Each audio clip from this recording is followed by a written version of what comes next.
Okay, so I've travelled again a little bit today because it was time to move on. I had a good look around Hawke's Bay and had a good time. I'm going to show you some of the footage from Tomato Peak too, which is really stunning as I talk. So you don't have to look at me the whole time.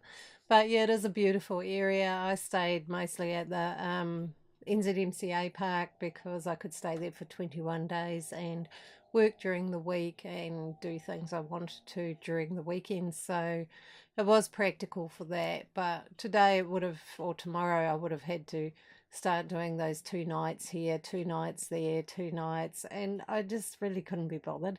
I did that stuff for years back in the Nelson area, and you just kind of got fed up with having to move every 2 days sometimes. Sometimes it's fun, but not all the time. So I wanted to go head south and catch up with some very dear people, and yes, I decided to head south, and I've come to Takapau, which used to be an NZMCA park, but it's private now, and decided to stay here for the night and then carry on tomorrow because I had a bit of a late night last night and yeah, didn't feel like driving that far. Plus, I still have a bit of hassle with my Achilles tendon. It still kind of plays up a bit when I'm driving, so shorter drives are better.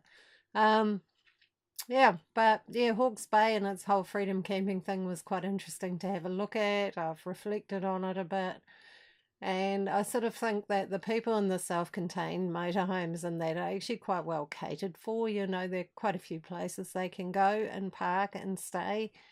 And that's working quite well. But I think it's those tourists and people in little vans and cars and things that don't have self-containment, that just isn't really a well set out place for them. I know there's a guy in Blenheim who's um yeah, set up a place where, it's free to stay and people just pay for what they use. If they use the shower or the laundry or electricity or whatever, they pay for that. So I think that's a really good way to do it. I was a little bit disappointed that they limited the one area in Hawke's Bay where people in vans and cars and things are allowed to stay to only 8 vehicles, because there's a lot more than that on the road, and they are going to go somewhere. And if they have to go and hide somewhere where there is no toilet, well, then what's going to happen? I think they're better off where there are toilets and facilities that they can use. So it doesn't always make a whole lot of sense to me, some of these rules. Okay, it'd be nice if everybody had their own toilet, but the fact is people don't. There are quite a lot of people around who don't, for various reasons. Tourists because they've just bought a little cheap van or a car that they're hooning around in.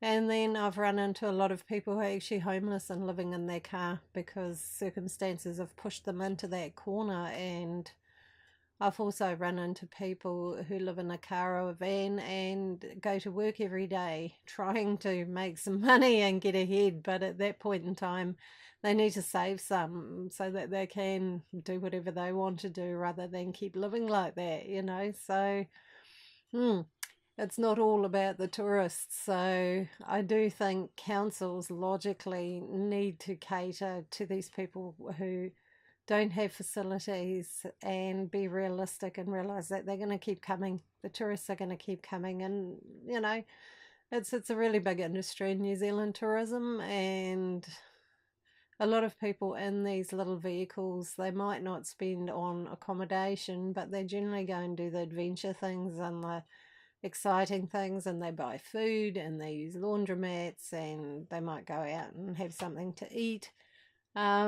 Yeah, but they certainly go and do the stuff that is exciting and fun to do, and they pay there quite often. So they're not total freeloaders. I also, yeah, would rather see them somewhere where there are toilets for them to use than trying to hide away somewhere where there are none. So yeah, it'll be interesting to see how the future goes with all of that, with the councils and how they're going to handle all of that, because it's going to keep growing. We're not going to get less people on the road. There's so many more people on the road now than there were when I first started, and it's going to keep growing. because it is a neat lifestyle and people enjoy it, and tourists are going to keep coming. And they're not all very wealthy. A lot of the young people that travel here are students doing an OE and things like that. They haven't got huge amounts of money to hire a fully kitted out camper van at $200 or $300 a day. um, that's just not in their budget. So I do think that needs to be catered for, organised, and some clever ways need to be looked at of doing that to keep that all working properly. So those are just my thoughts after watching what was going on there. Um, I was kind of intrigued how that was all working with their system and how they've organised it. I mean, I've been at some of the 2-night places for self-contained vehicles before, like at Haumoana and Te Awanga at Clifton Reserve, and yeah, you have security that come around quite late at night. First time it gave me a fright because I had a car idling like right next to me while the guy was writing down all the details from my vehicle. Um, so they do that. They also hand out fines, which I don't know how they manage to get them out of tourists before they leave the country. I don't know how well that works. Um, but yeah, I think long term there need to be some slightly better solutions to the whole issue.